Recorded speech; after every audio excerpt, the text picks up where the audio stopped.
হাসিনার তারেকের চেয়ে হাসিনা ভালো ছিল, আমরা এই বক্তব্য এখনো দিতে চাই না। আমাদের জোটের নেতা উপস্থিত আছেন, আমি মনে করি এখনো আমরা সরকার পতনের আন্দোলনের দিকে এখনো আমরা যাই নাই। আমাদের দাবিটা আপনারা পূরণ করেন।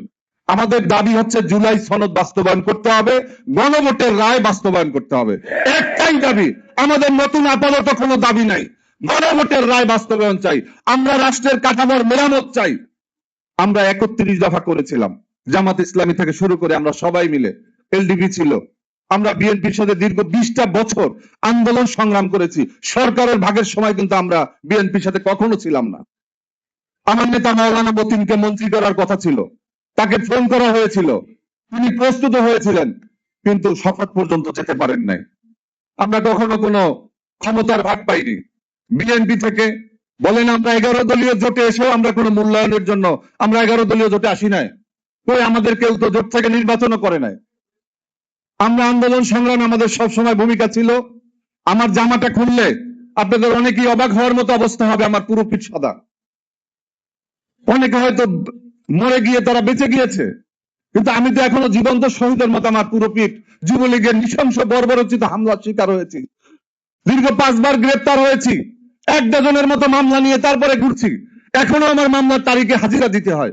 এই নতুন বাংলাদেশে কিসের নতুন বাংলাদেশ করেছেন আপনারা? এই বাংলাদেশের জন্য তো আমরা জুলাই আন্দোলনে আমাদের আবু সাইদ, মুগ্ধ, ওয়াসিম তারা জীবন দেয় নাই, আউয়াল মিয়া, নাইমরা জীবন দেয় নাই। আমরা একটা নতুন বাংলাদেশ চাই, আমাদের আবেদন এতটুকু। আজকে আমাদেরকে আপনারা নতুন নতুন কথা বলবেন।